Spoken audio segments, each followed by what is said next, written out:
रमजान का महीना गुजर गया। रमजान के बाद हमसे छोटे छोटे बच्चे पूछ रहे हैं, मौलाना साहब रमजान के महीने में जो नमाज पढ़ने आते थे और हम जो अगली सफ में खड़े हो जाते थे तो वो हमें कान पकड़कर भगा देते थे और पीछे कर देते थे। चलो तुम शोर करते हो, चलो पीछे। जो लोग रमजान के महीने में हमें आगे सबों से हटाकर पीछे कर दिया करते थे वो कहां चले गए?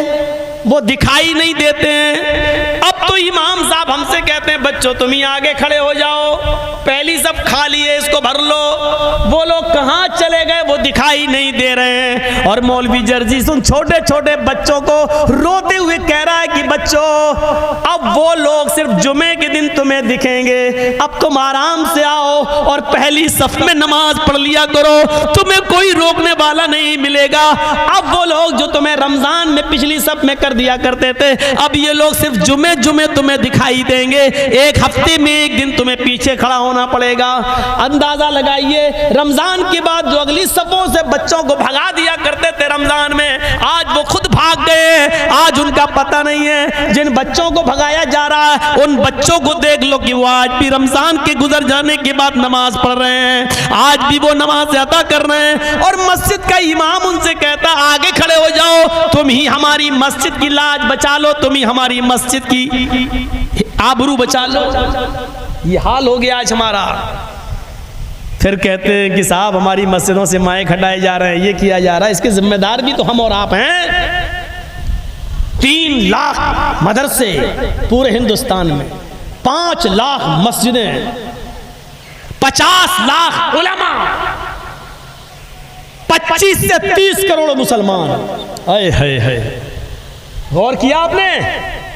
3 लाख मदरसे, 5 लाख मस्जिदें, 50 लाख उलमा, 25 से 30 करोड़ मुसलमान, और इसके बावजूद मस्जिदों में नमाज पढ़ने वाले 2%, सिर्फ 2% या 98% मस्जिदों में नमाज पढ़ने वाले है ही नहीं। इसीलिए तो राज ठाकुर बंबई से चिल्ला रहा है कि तुम 98% खुद मुसलमान नमाज नहीं पढ़ रहे हैं और हम 100% भी नमाज नहीं पढ़ रहे हैं, तो इन 2% के लिए हमारी रात की नींदें तुम क्यों खराब कर रहे हो?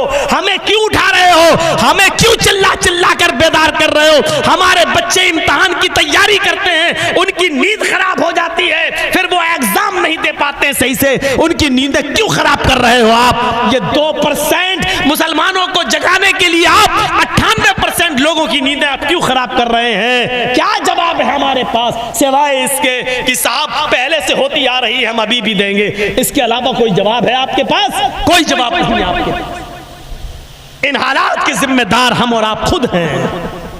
क्या गलत बोल रहा है राज ठाकुरे? मैं तो समझता हूं कि उसकी बातों में एक सच्चाई है। अलग बात है कि वो राजनीति के तौर पे बोल रहा है, उसने ये बात हमें समझाने के लिए कही होती तो अलग बात थी। वो अपनी राजनीति सेकने के लिए, और चूंकि बीजेपी महाराष्ट्र में गठबंधन किसी से करना चाहती है इसलिए वो राज ठाकुरे को उकसाकर इस तरीके का बयान दिलवा रही है, क्योंकि राज ठाकुरे को अपनी मुर्दा जमीन जिंदा करना है, इसलिए ये बयान दिए जा, ये मैं समझ रहा हूं। लेकिन उसकी बात में किसी हद तक सच्चाई है कि आखिर 2% लोगों के लिए 98% लोगों की नींद क्यों खराब कर रहे हैं आप?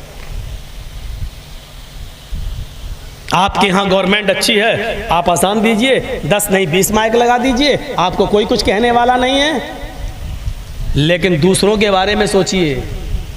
मुसलमान सच्चा वो होता है जो अपने नहीं दूसरों के बारे में ज्यादा सोचता है।